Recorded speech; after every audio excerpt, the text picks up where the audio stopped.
I just wanted to make an update about Raid Shadow Legends because I've been having a good time over here, and they've noticed, and they've decided to upgrade my download link and QR code, and that's a big deal to me because it was 2 epics, and now it is an epic and a legendary. And not only can you get an epic and a legendary for free by using the link, but there's also a code to get a legendary, and then also a login event to get another legendary. So making it one of the best times to start playing Raid Shadow Legends. So I just wanted to go over the characters and what they are and how I use them and how good they are. And if you've already started playing the game and you want to get into some of these kits, because I think a lot of people have Rector, Drath, and some Wukong and Alice. We're going to talk about their kits and why they're good. So let's get into the character that you get by using the link or the QR code, and that is Rector Drath. And Rector Drath is a support character.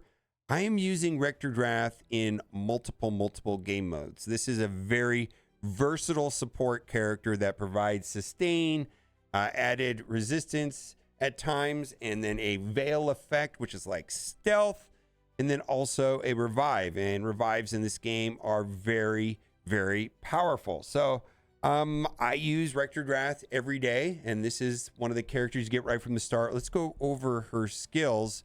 I'm finding that she has tremendous use lately for me in some of the more advanced tower and curse city against Bommel. But why?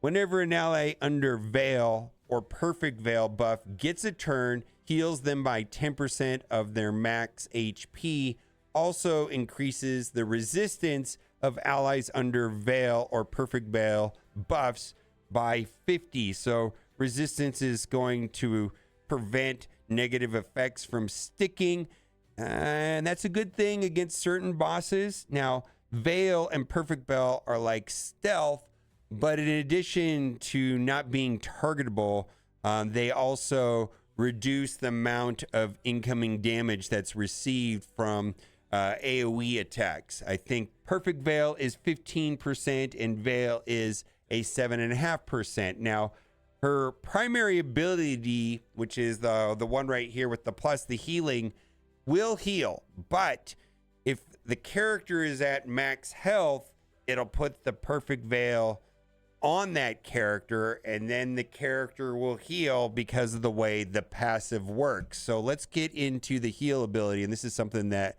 is constantly being used. Heals all allies by 20% of this champion's max HP. So got to put a lot of HP on her so that she can heal more. After healing, places a perfect veil buff for 2 turns on all allies with full HP.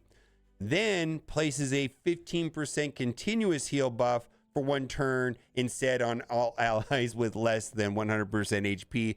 And the only downside to this is that, let's say you're on a team of 5 and there's one character that's going to die and the other 4 are relatively healthy. Well, she heals up the entire team, and the 4 that have max health go into perfect veil, and then the one that's kind of weak is the one that is still going to get blown up because, well, going to veil. That's the only downside to this. But if they die, she can revive them, and that's kind of fun. Revive a single ally with 60% HP, fills their turn meter by 60%, and then places perfect veil buff on them for 3 turns. So she revives them and puts them under stealth. So that's a good thing because they don't get exploded. Other characters revive, but when they revive, the character that you're reviving sometimes dies very quickly, but the perfect veil will put them under, I like to call it stealth, where they can't be targeted, and then they also take reduced incoming damage and have higher resistance. So that is all very good. And then to make things even better, the basic attack places a 50% decrease attack debuff for 2 turns, making the incoming attacks quite a bit weaker. That is quite good in a lot of situations where you're trying to stay alive for a long time. I use Rector Drath in Clan Boss, and this decrease attack was vital to reduce the incoming damage that comes in from the Demon Lord, because the Demon Lord ramps up over time, and this allowed me to survive more turns. So that is Rector drath. I use Rector drath all over the place. All over the place. Doom Tower. I used her in Clan Boss for a long time. I've just Chimera, Hydra, just a lot of places. Anyways, next character that I wanted to talk about is Sun Wukong. Now, Sun Wukong, you get him in an interesting way. You have to use the promo code Monkey King, which I'm going to type in here on the screen. And you have to do this within the first 24 hours of, starting a new account with Raid Shadow Legends. Monkey King. Now, got to use only one code in the first 24 hours because these codes have a lockout at 24 hours. So if you use a different promo code, then you won't be able to get Sun Wukong. Like if there's other codes that give not characters and they're not ones that are confined to the first 24 hours. So use this code in the first 24 hours, and then you'll see that you have to wait 23 hours or 59 minutes to use a different code. And there are various codes out there that give other kinds of resources, but not necessarily amazing legendary characters like Sun Wukong. Also worth noting that this is available on Android and the PC client. You might have to do this on the website, the Plarium website, if you are using iOS. I noticed on my iPhone I couldn't do there, but I just Googled promo code RAID and it took me right to the Plarium website, and then I could do that there. Sun Wukong, this guy's bonkers. He is the epitome of a glass cannon that does tons of damage, but what makes him unique is that he has a self-revive mechanic, which is just bonkers. So let's just read the passive first. Revives this champion with 100 HP and 100% turn meter 3 turns after they were killed. You have to kill the entire team or else he's just going to revive. And so if you have a character that survives, or a character that evades and dodges, whatever, he's going to come back. This makes him extremely resilient, and it doesn't really matter how much HP or defense he has, because if he dies, he's just coming back in 3 turns, and he is scary with how much damage. This guy is a full-blown damage dealer, what I like to call a nuker. And not only does he do a lot of damage, he has some really cool tricks up his sleeve. So the main attack right here, which goes off, generally this one goes off first, is an AoE. Attack all enemies. Before attacking, steal all buffs from all enemies, and then places a block buff debuff on them for 2 turns. So he strips away all the positive effects, but not only does he strip them away, he puts them on himself, and then he puts like disrupted on them or block buffs. This is super important, not only in Arena, but also in Hydra. I'm using this guy in Hydra as well. And also this guy can be a campaign nuker. So I used him in Brutal 12-3, which is a node used to farm not only experience, but it's also a good place to farm silver and upgrade your characters. And you need one campaign nuker, which I use Sun Wukong. You can use Kale, who's typically one's starter champion that you pick. You get to pick one champion when you start the game, and I recommend Kale. Or you could use Sun Wukong. I use Sun Wukong. Then this ability is bonkers. Is you attack one enemy, will ignore 50% of the target's defense. And the way that I do with this is I typically attack the weakest enemy or the one that's the most likely to die. Or like if I'm in Arena and I'm playing against another Sun Wukong, I almost out of the gate target the opposing Sun Wukong with this ability because their Sun Wukong will die. Sun Wukong will die. And then listen, will attack all remaining enemies with bonkers damage. With any surplus damage if the target is killed. This attack will also ignore 50% of the target's defense. This attack cannot be critical. And I have seen this explode entire teams. They just go poof. If I'm playing a mirror match against Sun Wukong and I get to go first, I do this all the time. Now, it's important, I think, to target characters that are up in green because you're not getting the negative affinity. You at least want to do yellow or green characters. If you have a way of getting defense down before them, that makes this even better. You just don't want to attack into characters that are red, where you have, don't have an advantage against them and explodes them. And then also, if the initial target survives, place a sheep debuff on them for 1 turn. This debuff cannot be blocked. And sheep debuff is kind of an interesting one. It basically is like stunning them and making them useless, and they're just kind of like removed from the battle in some ways because they're just stuck as a sheep and they lose everything. Champions under sheep debuff lose access to their normal skills. So it's like they're kind of placed in this like limbo area and only can use the following sheep skill, which does nothing really. Attack 1 enemy, any ally sheep will join the attack. Okay.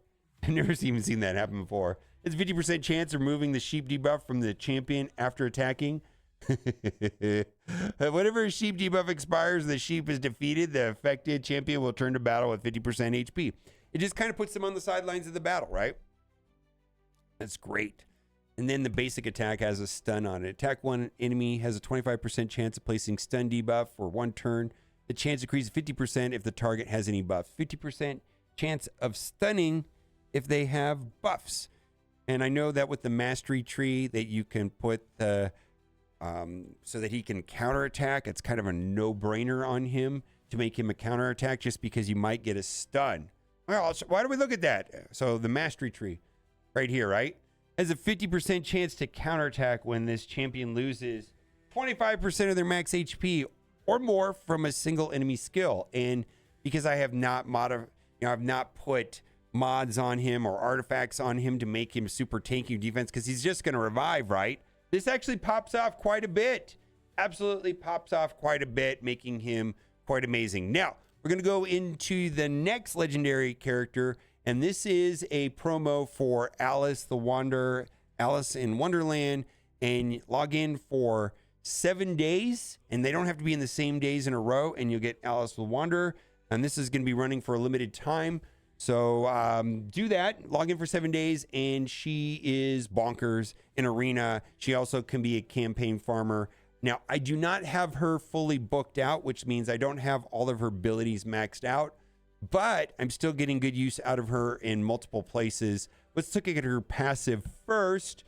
Passive effect, whenever this champion attacks, inflicts 3% more damage to each target for each turn remaining on all of their skills cooldowns. The bonus damage is counted individually for each target. So her going first or early, or the first time that she attacks in, let's say, an arena match, the opposing enemies are going to have massive amounts of their cooldowns ready to go, and she could go poof, right? For each turn remaining on all of their skills cooldowns. Wow, wow, wow, wow, wow. That's great. And active effect resets the cooldown of one of this champion skills each time they kill an enemy, incurs once per skill. So her abilities seem to pop off pretty frequently, even though I don't have the cooldowns on them. So like if we look at this one right here, I haven't been able to get enough books to make this one happen so that instead of happening every 4 turns, it happens every 3 turns. But I'm finding that I can do this sometimes back to back because of this ability right here.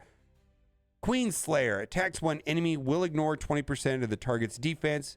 If the initial target is killed, also attacks the enemy with the lowest HP, will also ignore 20% of the target's defense damage based on attack. So if I attack someone that's gonna die, she goes boom, boom. She can hit 2 characters. Now, I typically like to have this ability go off first. They call it an A2 in this game, or it could be also called a special.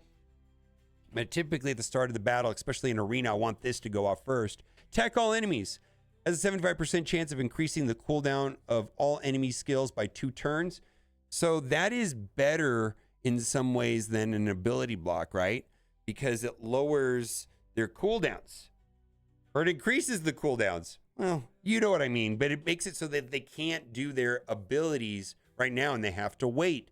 Which is effectively, in my opinion, a better version than ability block. Also, has a 75% chance of decreasing each target's turn meter by 15%. If at least one of the target skills has its cooldown increased to the max, decrease their turn meter by 30% instead. Wow, wow, wow, wow, wow. If they're on cooldown, they get, instead of 15%, it's 30%. So this is a very important ability to go off first. And so when I'm playing Arena, I almost always use this ability before this ability because of it making them so they can't take they can't do their specials and their ultimates, their A2s and their A3s. And it's also decreasing their turn meter so that I can take another turn with another character pretty quickly.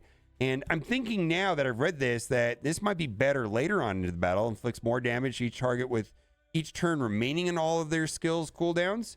So I'm guessing that this means that she's doing more damage later in the match once this is bumped up. Go to the comment section. I'm not 100% sure. I'm not 100% sure. Is this better early in the match or later in the match? I guess I could do some research and find out, but off the top of my head, that doesn't super clear to me. Attacks one enemy 2 times. Place an extra hit if the target has any active skills on cooldown. So if they have active skills on cooldown, that could be a double tap or triple tap. Each hit has an 80% chance of decreasing the duration of random buff on the target by 1 turn, which is good.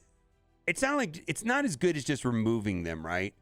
Because if they have like 5 on there, it knocks it down by 1, then they get it for 4 more turns, but that's still pretty good. And it could go 3 times, and then this gets better. So I'm looking forward to getting Alice fully booked. Now, the character that you get after going to level 15 by using the QR code or scanning the link is a character that I currently do not have in my account. And I'm pretty excited. Hopefully I'll get him soon because he was one of those Valentine's Day characters. And my understanding is in Raid Shadow Legends every year, they have like a Valentine's event with 2 characters that are paired. And so this is Karato, and he is paired with Yumiko. Now, he's still very good by himself, and she is actually a bonkers character. So this is a very good character by himself, but when paired with his Valentine, even better. Absolutely better. So we're just going to go over the account here, or the kit here very quickly. The passive right here. What does it say? Damage inflicted by this champion cannot be decreased by enemy passive skills or masteries except by the passive skills of bosses. Damage inflicted by this champion cannot be increased either by this champion's masteries or ally passive skills except when attacking bosses. Whenever his mate dies, instantly grants a turn to this character champion and resets the cooldowns of each of this champion's skills. Fantastic. Then, my understanding this guy's a very good nuker. Actually, I can't wait to get this character. That way I'll have more of an idea of how this all works. Attacks all enemies has an 80% chance of placing a block active skills debuff for 2 turns. So that's like putting Disrupted on them. Some Wukong has that on his A3, or this is called an A3, which is also known as an ultimate. This debuff cannot be resisted if Yumiko, his partner, is on the same team. There you go. Then this is the one that people keep talking about. Attacks one enemy, places stun debuff for 2 turns, grants an extra turn and resets the cooldown of this skill if Yumiko is on the same team and this skill kills an enemy. Stun is pretty good on itself, but when he's paired up with her and he gets a kill, he gets to go again.